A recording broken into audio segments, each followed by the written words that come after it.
Vivre en yoga. Témoignage de Muriel sur son parcours et son cheminement dans le yoga.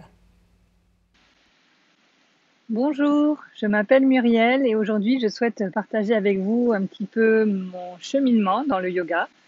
J'ai démarré le yoga à l'âge de 27 ans. J'étais dans un travail tout à fait classique en entreprise, comme c'est encore le cas aujourd'hui.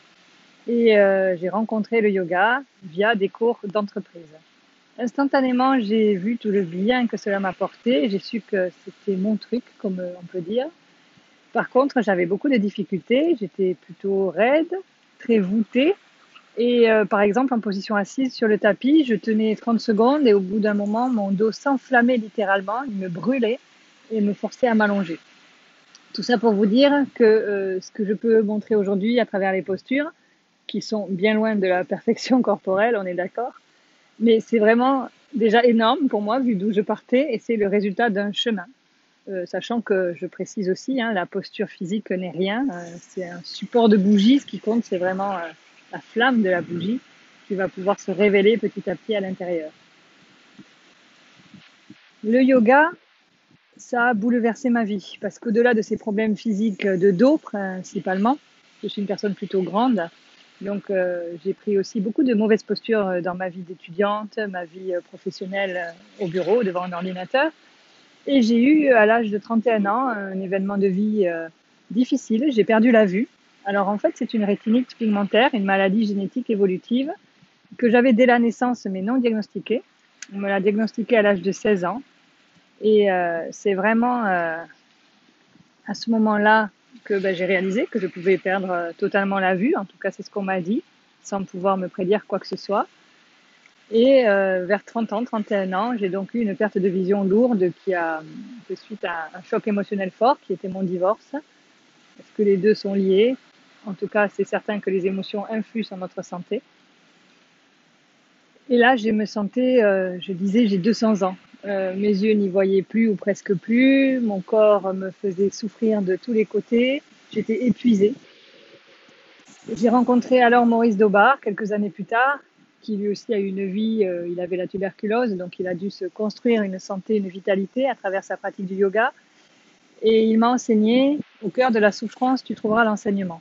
Alors ça m'a tiré, ça m'a poussé à chercher en moi pour sortir de ma situation qui était plutôt pas désespérante ni désespérée, mais en tout cas, j'étais pas très fringante à ce moment-là de ma vie.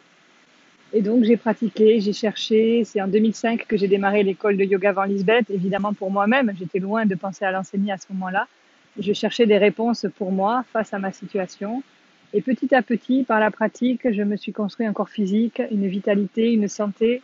Le yoga, ça recouvre beaucoup de domaines. Il y a aussi l'alimentation, le sommeil, nos modes de vie, nos rythmes. Pour moi, tout est yoga. Et je suis vraiment allée explorer chacun de ces éléments pour me rebâtir une santé dans toutes les dimensions, pas seulement la santé physique. Ce parcours, ça m'a donné, au bout d'un moment, maintenant j'ai 45 ans, ça me donne l'envie de transmettre, d'enseigner, parce que je viens de loin, si on peut dire, et aujourd'hui, on ne voit pas du tout que je suis malvoyante par rapport à cette perte de vision. J'ai un corps qui dit l'inverse. C'est le résultat d'un travail, mais c'est à la portée de chacun. Évidemment, j'ai toujours mon problème de vue, hein. Je suis même légalement aveugle, puisque mon champ de vision est inférieur à 20 degrés. Mais ça ne m'empêche pas d'être dans ma pratique et de faire de mon mieux et surtout d'avoir une transformation que je vis au quotidien qui est juste extraordinaire. C'est ça que j'ai envie de partager maintenant avec le plus grand nombre. Quelle que soit notre situation de départ, oui, tout peut changer à chaque instant de sa vie et quel que soit notre âge, on peut toujours améliorer les choses avec des pratiques simples qui vont pas prendre non plus 24 heures de la journée, hein, puisque c'est l'enjeu. Moi, j'ai un autre métier par ailleurs. Je suis, comme la majorité d'entre nous, avec un temps limité à consacrer à ma pratique personnelle. Et c'est ça maintenant que j'ai envie de transmettre. Alors j'espère vous retrouver nombreuses et nombreux sur les tapis de yoga en ligne, dans les cours que je propose en ligne via Zoom à partir du 2 septembre 2020 pour que nous partagions le yoga ensemble. À très bientôt.